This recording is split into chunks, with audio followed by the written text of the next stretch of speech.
Assalamu alaikum dear students. So today we are learning about the Ohm's law. Matric का chapter 15, inter का chapter number 13 electricity है, same topic है। तो आज हम इसी एक लेक्चर के अंदर ये दोनों क्लासेस को कवर करेंगे इंशाल्लाह। पंजाब टेक्स्ट बोर्ड भी है ये, PTB और ये सिंध टेक्स्ट बोर्ड में से भी लेक्चर आपको दिया जा रहा है, ठीक है। ओम्स लॉ है क्या? ओम एक साइंटिस्ट था, उसके जहन में ये सवाल आया कि अगर एक कंडक्टर है इस तरह से, इसके अंदर वोल्टेजेस फ़र्ज़ करो कि हमने बैटरी के ज़रिए बैटरी लगा दी 12 वोल्ट की, तो अब इसके अंदर करंट कितना होगा, ये सवाल आया इसके जहन में। अगर कि कोई कंडक्टर है जिसके अंदर से इलेक्ट्रॉन फ्लो हो रहे हैं, उसको हमने पोटेंशियल डिफरेंस अप्लाई किया हुआ है 50 वोल्ट्स का, तो बताएं उसके अंदर करंट क्या होगा। ओम ने कहा कि भाई अगर ये हम बात बता, मतलब ये कि जो ओम्स लॉ है वो रिलेशनशिप है, क्या है वो, किसके दरमियान में, पोटेंशियल डिफरेंस और करंट के दरमियान में। पहली चीज़ क्या है, पोटेंशियल डिफरेंस, दूसरी चीज़ क्या है, करंट। मतलब पोटेंशियल डिफरेंस और करंट के दरमियान में रिलेशनशिप को डिफाइन किसने किया, ओम्स लॉ ने किया।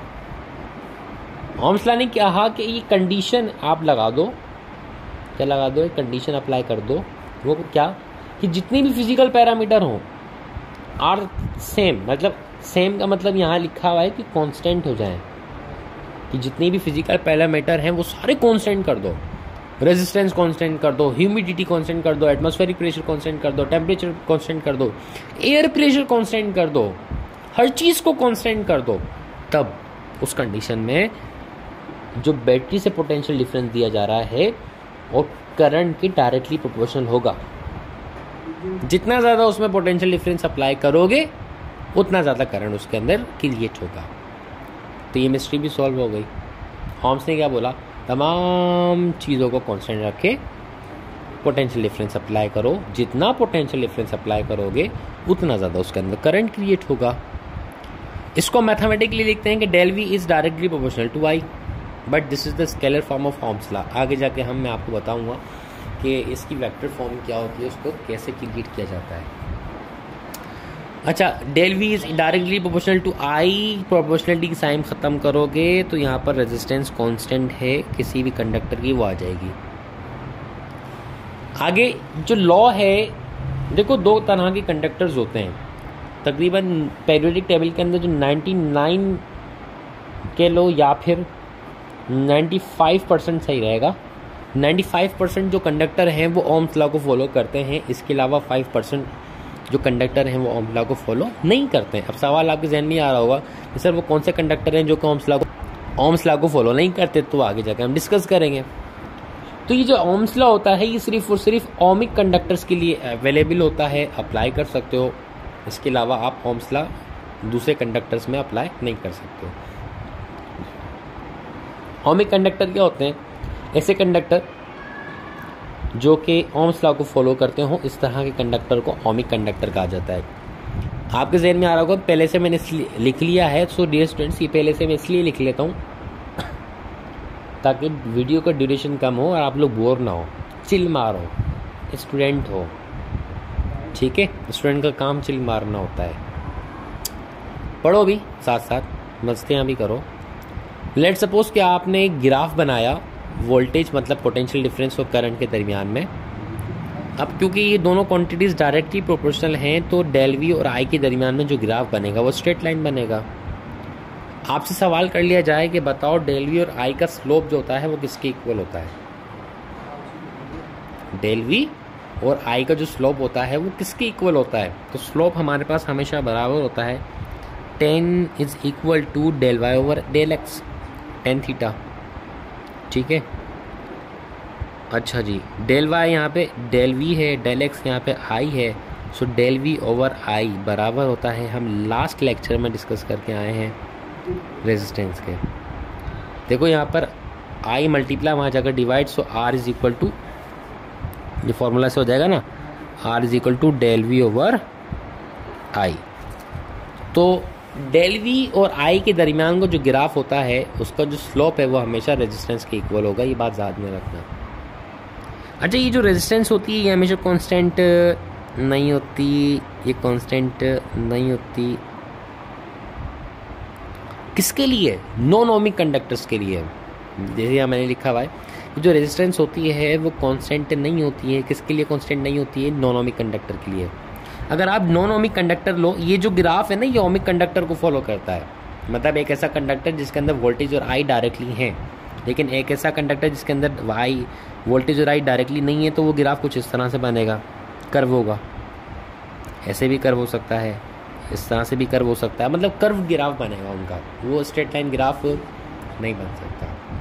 अब सवाल ये आता है कि सर जल्दी से बता दो, बड़ा इंतज़ार है कि नॉन ओमिक कंडक्टर होते कौन से हैं। ठीक है, तो आपका इंतज़ार ख़त्म हो जाता है। यहाँ पे एग्जाम्पल आ गई है, फिलामेंट लैम्प, जो कि नानी दादी के ज़माने में जला करता था, जब वो लालटेन वाला ज़माना हुआ करता था, पीला बल्ब जला करता था, जिसके अंदर एक बारीक सी वायर होती है जिसको हम टंगस्टन वायर कहते हैं। टंगस्टन वायर कहते हैं, जो कि फिलामेंट लैम्प उसको कहा जाता है हमारी फिजिक्स की लैंग्वेज में।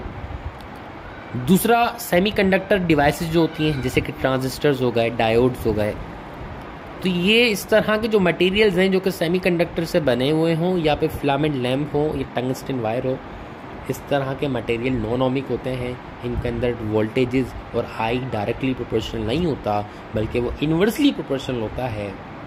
ऐसा नहीं होता कि डेल भी बढ़ाते जाओगे आई बढ़ता जाएगा, ये कभी नहीं हो सकता है नॉन ओमिक कंडक्टर के अंदर। ये जो कहानी होती है सिर्फ और सिर्फ ये ओमिक कंडक्टर के लिए ही है। ठीक है, आगे चलते हैं। सो डियर स्टूडेंट्स, अब हम डिस्कस करते हैं कि जो ओम्स लॉ है वेक्टर फॉर्म में वो किस तरह से लिखा जाता है। ठीक है, ओम्स लॉ का फॉर्मूला था del V is directly proportional to I. Del V is directly proportional to I. Proportionality खत्म हुई, जो कांस्टेंट टर्म आया वो रेजिस्टेंस का आया।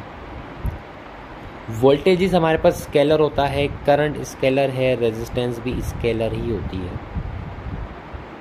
ठीक है, ये स्केलर फॉर्म हो गई इक्वेशन की। अब हमने देखना है कि भाई वोल्टेज का कोई इक्विवेलेंट वेक्टर इक्विवेलेंट है, करंट का कोई वेक्टर इक्विवेलेंट है, रेजिस्टेंस का कोई वेक्टर इक्विवेलेंट है, या रेजिस्टेंस की जगह पर हम ऐसा टर्म लिखें जिसमें वेक्टर की कुछ ना कुछ खासियत मौजूद हो। तो हमें पता चला कि जो वोल्टेजेस होते हैं उनका वेक्टर इक्विवेलेंट इलेक्ट्रिक फील्ड होती है। क्या मतलब, समझ में नहीं आ रहा ना? नहीं आएगा, कैसे? देखो, जो वोल्टेज होते हैं ना करंट के अंदर, ये आपके पास एक कंडक्टर है, फर्स्ट करो ये क्या है, कंडक्टर, और इस कंडक्टर के अंदर जो इलेक्ट्रॉन है वो मूव कौन करवाता है? प्लस माइनस वोल्टेज ही करवाते हैं। ऐसा ही है ना, वोल्टेज इस कंडक्टर को मूव करवाते, इलेक्ट्रॉन को मूव करवाते हैं कंडक्टर में। अब फर्ज करो कि आपने यहाँ पे एक चार्ज लिया Q0, यहाँ पे एक इलेक्ट्रॉन ले लिया, नेगेटिव चार्ज ले लिया। अब इसमें से जो इलेक्ट्रिक फील्ड होंगी वो इनवर्ड होंगी। लास्ट चैप्टर में लेक्चर्स के अंदर, अच्छा, इस इलेक्ट्रिक फील्ड की वजह से ही जो पॉजिटिव चार्ज होगा वो उसकी तरफ अट्रैक्ट करेगा। इसका मतलब ये है कि इलेक्ट्रिक फील्ड भी चार्ज को मूव करवा सकती है। लेकिन इलेक्ट्रिक फील्ड क्या होती है आपके पास डियर स्टूडेंट्स? वेक्टर होती है। काम क्या कर रही है? चार्ज को मूव करवा रही है। वोल्टेज क्या है? स्केलर, लेकिन काम क्या कर रहे हैं वो? चार्ज को मूव करवा रहे हैं। तो जो वोल्टेजेस हैं उसका वेक्टर इक्विवेलेंट हमारे पास क्या होता है? इलेक्ट्रिक फील्ड होती है। So del V is equal to E. ठीक है, करंट का जो वेक्टर इक्विवेलेंट है वो करंट डेंसिटी है। करंट डेंसिटी क्या होता है डियर स्टूडेंट्स? करंट डेंसिटी है। करंट डेंसिटी क्या होता है कि एक कंडक्टर है, उस कंडक्टर के एरिया, उसको जो क्रॉस सेक्शनल एरिया है उसमें से कितना करंट फ्लो हो रहा है, this is known as current density भी है।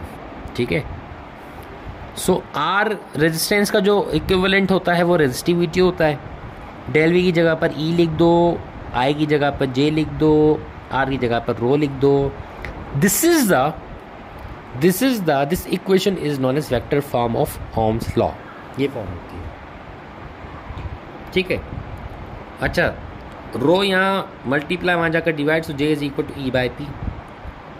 आप इसको ऐसे भी लिख सकते हो, is equal to E multiply by 1 over row.